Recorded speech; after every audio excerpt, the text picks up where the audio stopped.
Hello, and welcome to the program.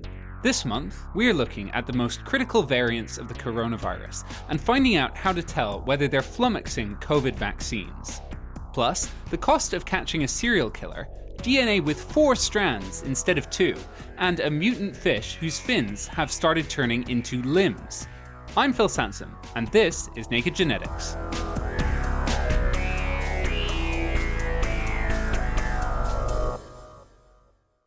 To an extent, any talk of new coronavirus variants is slightly misleading. Looking for new variants is like looking for a needle in a haystack because there are thousands and thousands of new mutations in the virus. And so looking for one that's important can be very challenging. That's Sharon Peacock speaking to Chris Smith on The Naked Scientists in January. She runs a consortium called COVID-19 Genomics UK, or COG-UK.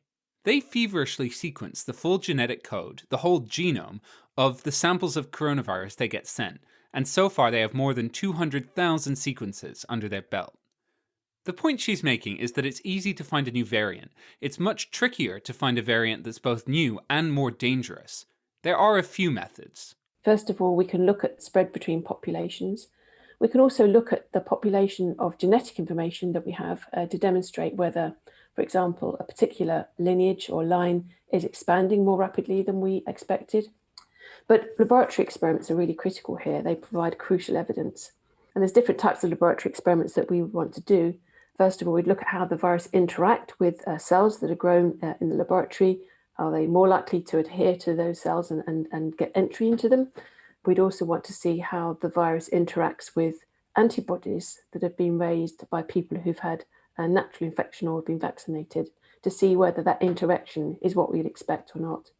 All of these techniques became very useful in the UK at the end of last year, when they discovered what later came to be known as the UK variant, the Kent variant, or variant B117. It was only really in mid to late November when it really became clear that there seemed to be spread of cases in the south of England, whereas there wasn't spread in other parts of the country that were under similar kind of lockdown rules. There are a range of explanations for that, but one of them is that the virus could be somewhat different in its behaviour. And so at that point, in the beginning of December, analysts who understand the genomes very well realised that the two could be related, an increasingly transmissible virus linked to a very specific genome. B117's genome is specific by 23 mutations, and it's also not clear where exactly it came from. It wasn't particularly related to other variants going around the UK. That was in December. A few days later, South Africa announced they'd found their own concerning variant. Then, within the space of a month, 2 more were found in Brazil. Turns out pandemic gut punches sometimes come like buses. But Sharon would question the way we've been referring to them. I think it's really important that we avoid labelling variants based on where they've been first detected, because where they've been first detected doesn't necessarily mean where they've emerged, and nobody can really be held responsible for an act of nature for a mutation. That's Sharon Peacock, head of COG UK. So bearing that in mind, can we decode the scientific names these variants have got? They tend to be complicated because genetics is complicated, and the WHO hasn't yet come up with a standard naming system. Into this void, a few main systems have emerged. The open access database GISAID uses one system. The group NextStrain that we featured on Naked Genetics back in April uses a second. The third is my favourite, and it's where the name B117 comes from. It's a system proposed last year with the acronym name Pangolin. Here, you define the variant based on events in its past. Those events will usually be it arriving in a new place and expanding and multiplying through the area. Using the Pangolin website, we can explain why it's called B117. B means an escape from China at the end of 2019. The first 1 is a big expansion through Europe at the time of the Italian outbreak at the start of 2020. The second one is a more specific European wave, and the 7 means this bad news variant that we're dealing with now. Let's translate the other key variants too. The South African variant is B1351. The Brazilian variants are called P1 and P2. These are shortened versions of longer names in the B group. These names are clearly many times less memorable than naming them by countries. We'll just have to do our best to repeat them until we remember B117, B1351, and P1 and P2. B117, B1351, and P1 and P2. B117, B1351, and P1 and P2.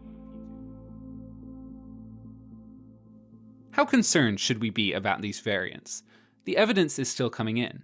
They all seem to spread faster, and there are hints that B117 may possibly be more lethal, and that B1351 may make serious illness more common. The real question, though, is whether vaccines still work against them. That's what University of Texas biologist Pei-Yong Shi is trying to answer. Based on all the data so far we accumulated, we think that at this point, the vaccine still works quite well against the mutant viruses we tested so far. That's a relief. Yes, using we call the reverse genetic system, you can make the virus and then manipulate it at any position you want. And then through animal models and the cells, we can really look at their properties. Pei-Yong's team pioneered this reverse genetic system, a method for rapidly generating viruses with exactly the mutations you want to study. They've partnered with Pfizer and are receiving samples of blood from people who got the Pfizer vaccine. They then test the blood on their engineered viruses to see if the immune response still works. The first thing they're comparing is individual mutations rather than the combinations of them you get in these variants. There are prominent mutations such as the 501Y mutation. And that mutation is very particular because it not only recovered from the UK variants, but also it was recovered from the South African strain and the Brazilian strain. And what we found is that mutation doesn't seem to affect the inhibition of the viruses by the immunized blood. Basically, no difference with this new mutation. Yeah, very, very minor differences. Yeah, if there is any. That is good news because N501Y is one of two crucial mutations that we're seeing in the bit of the coronavirus that binds to human cells.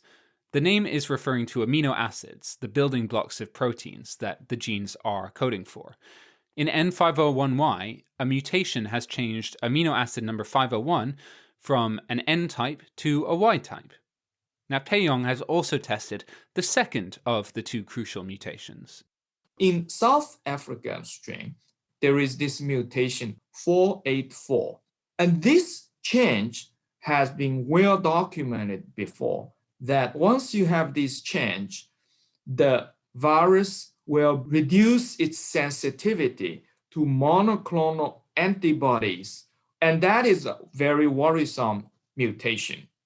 In order to study that, we did the similar kind of trick.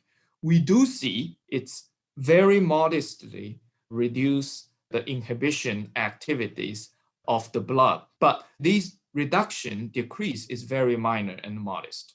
Right, so in combination, how much are they reducing the vaccine's power by? In the South African strain, you can consistently see there are 7 mutations or deletions.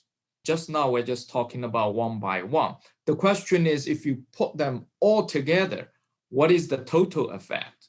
That we are still ongoing. Maybe next week, we'll get all the answers to that, which what we did is we made a virus that has all those 7 mutations.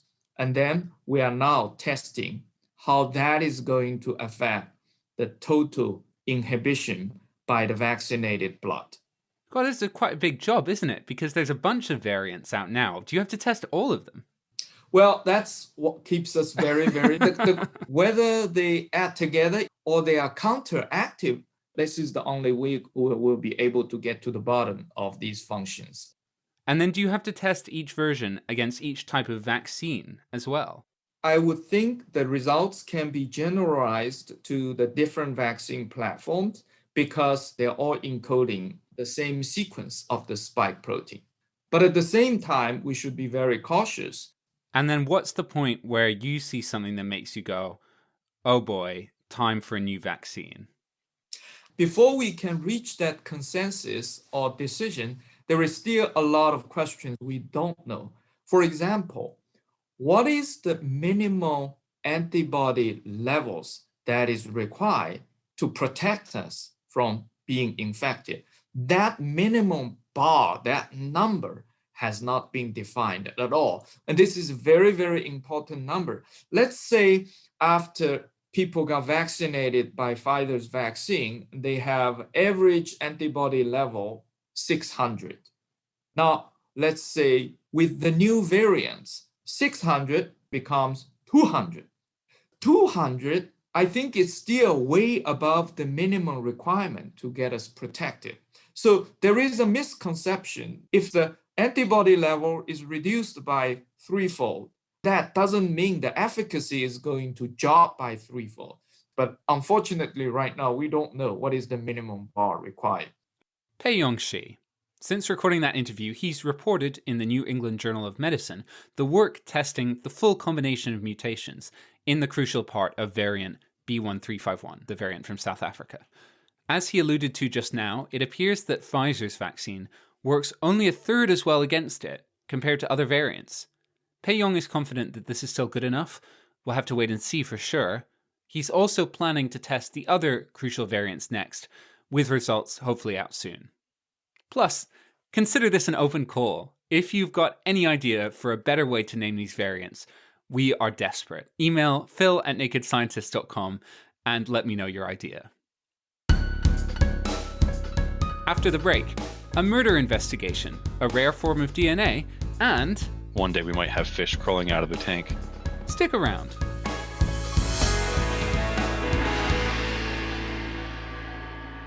Music in the programme is sponsored by Epidemic Sound, perfect music for audio and video productions. This month on Naked Neuroscience, we're unpicking the mysteries of sleep paralysis.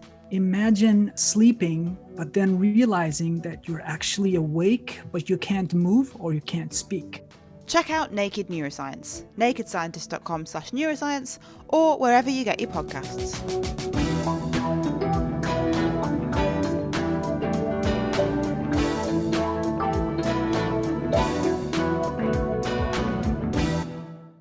Welcome back. We spent the first half discussing whether the coronavirus vaccine will work against new variants. Now let's go into some genetics news. In 2018, US police found and arrested a serial killer in a brand new way. They connected his DNA to the DNA of a relative who'd uploaded theirs online to try and fill out their family tree. For many, the ends here didn't justify the means. It felt like a serious breach of privacy. And then at the end of last year, the Los Angeles Times reported that the breach was much wider than anyone had realized. Independent journalist Libby Copeland told me the story. The origins of the Golden State Killer case from 2.5 years ago were not quite what we understood them to be.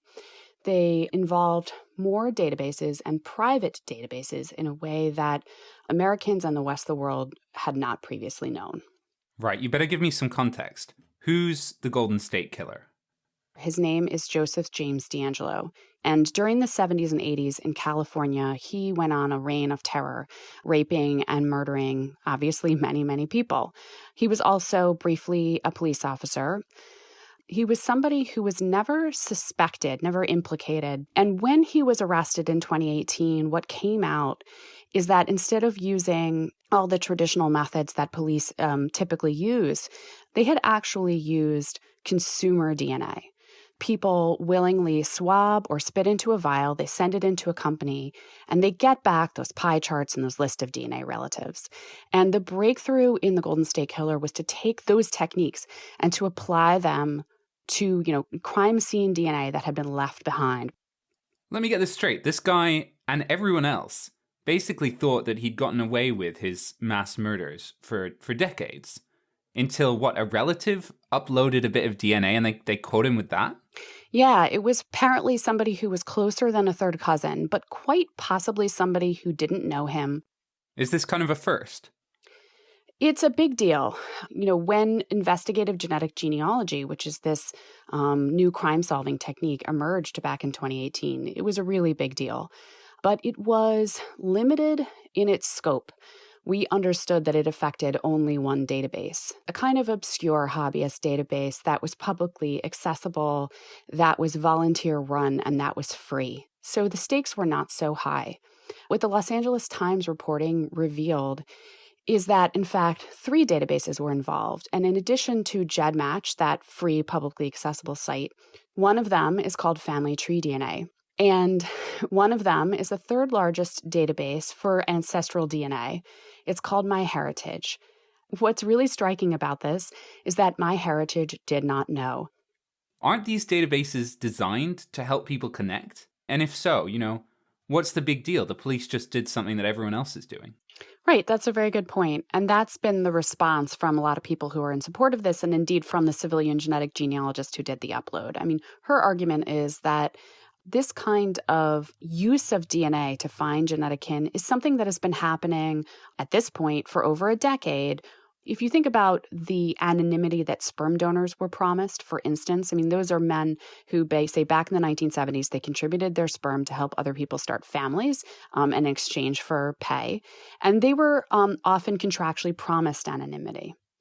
And DNA has done away with that, right? It's made those contracts moot. There's no such thing as an anonymous sperm donor anymore. So her argument is, if anything, sperm donors are more entitled to privacy than, for instance, a rapist who left his DNA at the scene in the act of committing a rape.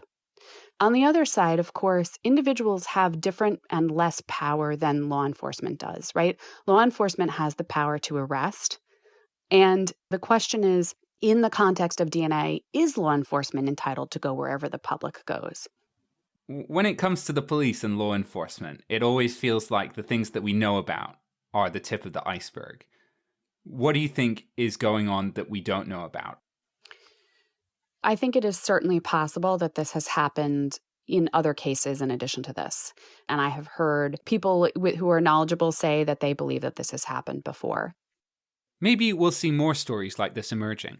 Something to consider, at least, before you send off for your ancestry profile. Libby Copeland, who's author of the gene genealogy book, The Lost Family.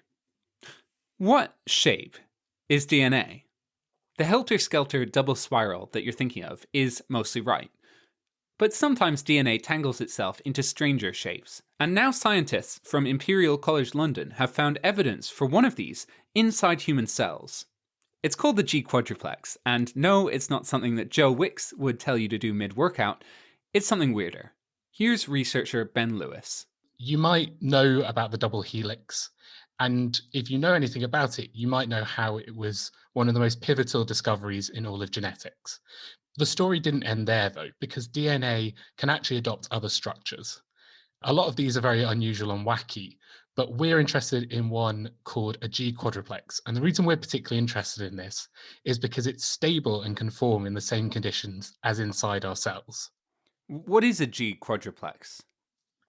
It's a quadruplex as opposed to the normal structure of DNA, which is a duplex. So duplex means we have 2 strands, and in the G quadruplex, instead we have 4 strands, the DNA wrapping back on itself 4 times to form this structure, which is often seen as being like a knot.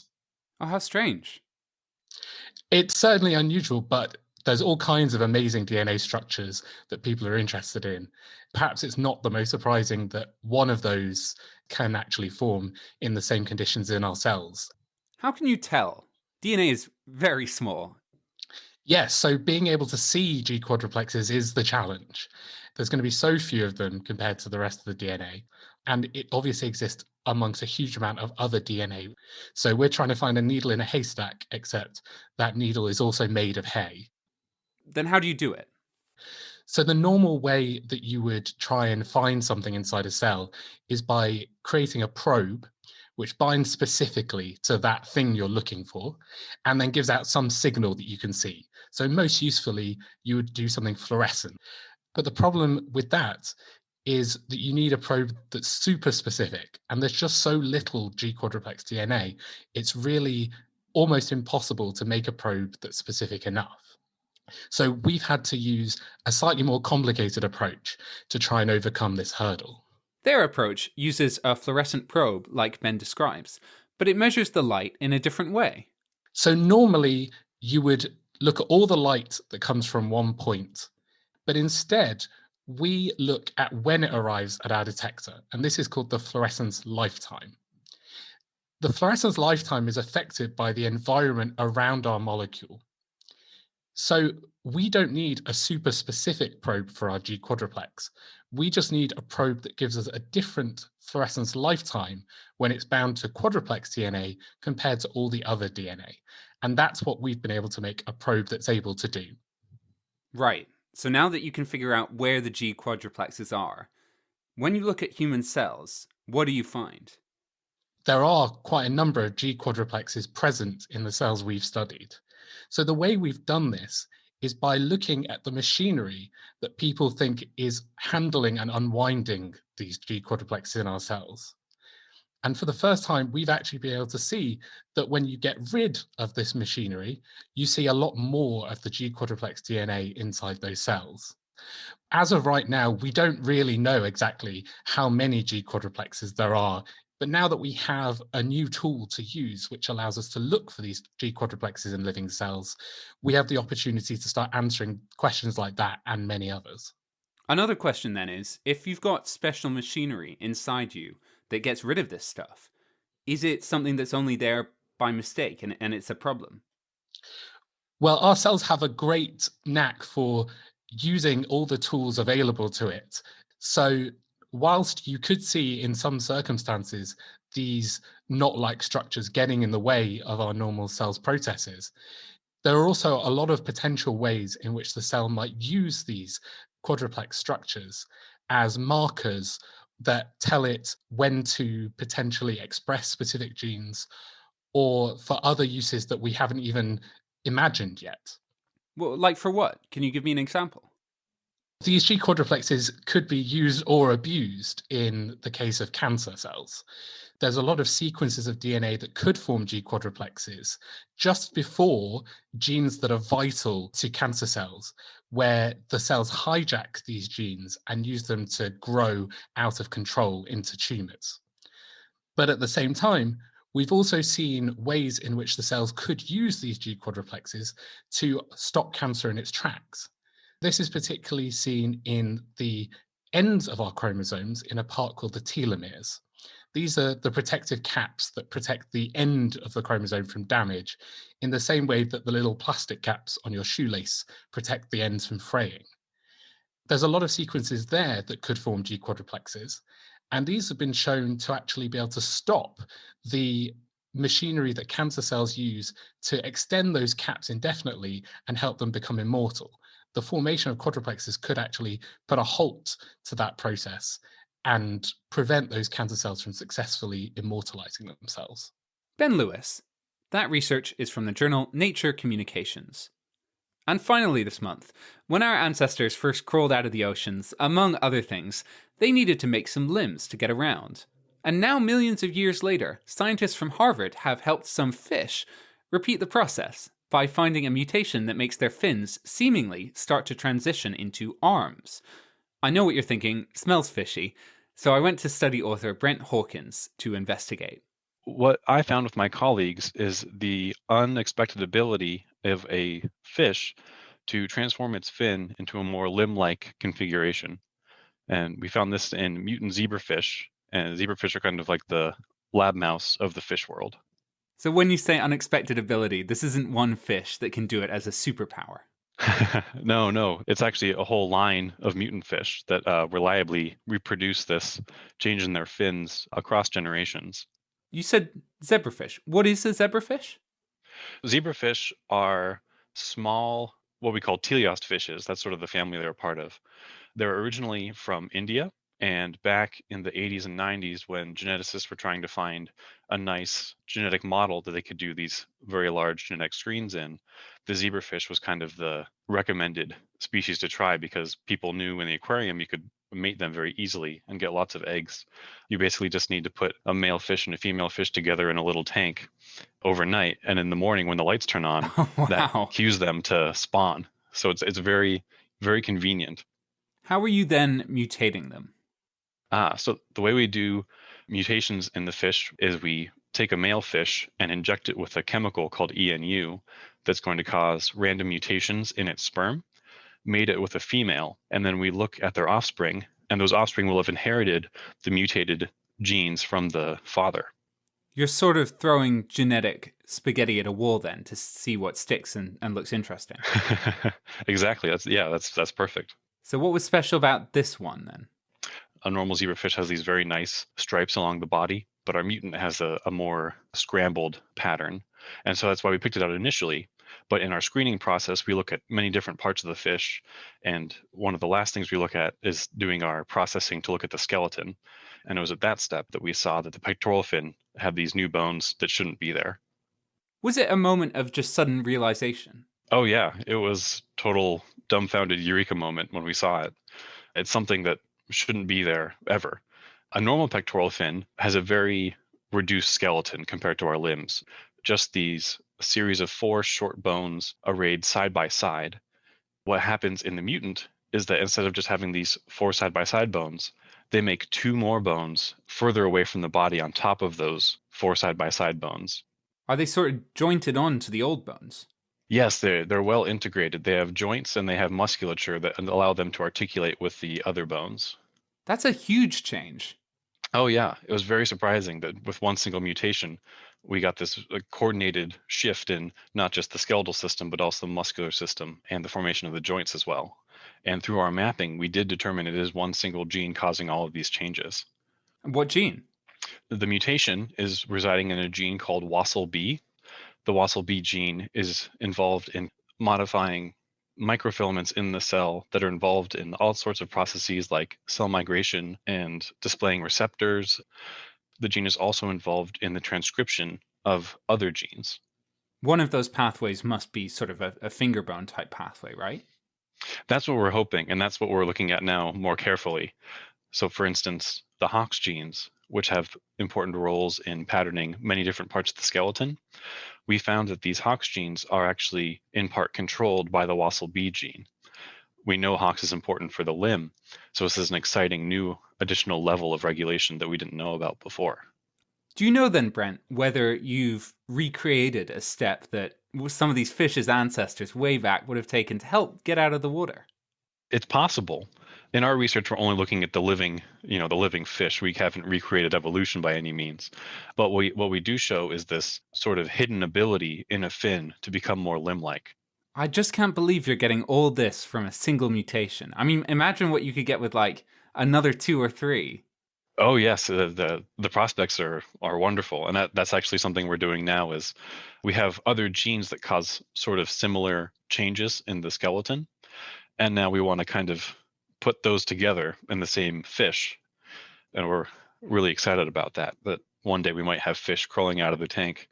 Harvard's Brent Hawkins there with some truly bonkers genetic science. That study is in the journal Cell. That's it for this month's Naked Genetics. Thanks to Sharon Peacock, Pei-Yong Shi, Libby Copeland, Ben Lewis, and Brent Hawkins. If you'd like to get in touch with the programme, you can email me personally. I'm at phil@nakedscientists.com. Otherwise, that's all from me. I've been Phil Sansom, and until next time, goodbye!